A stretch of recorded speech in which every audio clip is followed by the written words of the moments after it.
What's up, guys? Thanks for checking out the channel. Gonna go for a little bit of long form content here.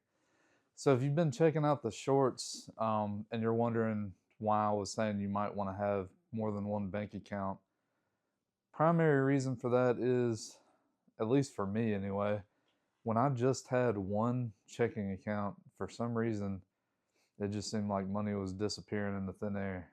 Um, Something about having more than one bank account just gives you some breathing room. And not only do you get breathing room, but it allows you to have another account that, bills and creditors and others can't just automatically come in and scoop money out of. Um, Speaking of which, when you do create that next account, I want you to have at least one account that nobody else can access but you. And that is, like I've been saying, to stop some of that bleeding. And that enables you to pass money into that account once you are paid. So as opposed to just spending your entire paycheck, paying whoever you owe money to, you can split some of what you earned and put part of it in that other account for yourself. And if we don't learn to start doing that, we'll never get to the point to where we can begin investing in something like stocks or real estate, because our money's always gone before we have the opportunity. So that's why we want to do that.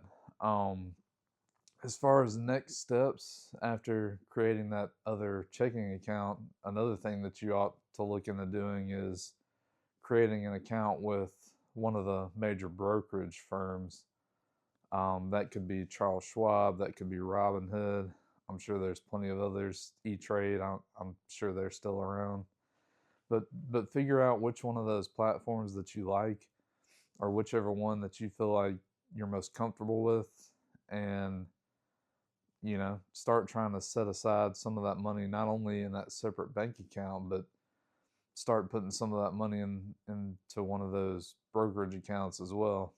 Um, and if you're saying, well, I didn't know I could do that, or can I do that since I'm not an investing professional? You can. A lot of people for a long time thought that you had to either rely on a 401k or employer sponsored plan, but if you're new to this whole thing, you can go and open an account completely by yourself. Um, and now there are going to be some tax implications to this. You're not just going to be able to buy and sell stocks and not face any complications. I can't.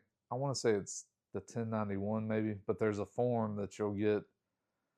You'll get information at least quarterly, and then towards the end of the year, when it's time to file taxes, you'll get some sort of statement, um, that should point out all of your gains and losses, and whether those are long-term capital gains, short-term capital gains, or whatever. It should lay all of that out. And speaking about capital gains, you, I want to say if you hold an investment for a year or more, uh, it becomes a long-term capital gain, and that's an important consideration because long-term capital gains tax rates are often much lower than short-term capital gains rates. I want to say short-term capital gains are pretty much taxed at regular income rates. So make sure you do some studying up on that. I'm sure we'll talk about that more, uh, either on the podcast or on the YouTube channel. Um, but guys, since I'm so new to this, if I say anything that you want to know more about, or you have any comments, feel free to put those below. I'd love to hear from you, or if you have ideas, things that you want to hear about, because none of this stuff is new to me. So it's going to take me getting used to, um, I don't know, I guess starting back over from the basics. But if you enjoy uh, free financial help content, If you enjoy this channel, I'd appreciate it if you'd like and find the subscribe button and hit that for me. I'll do my best to keep bringing you good content. But yeah, thanks for checking out the channel.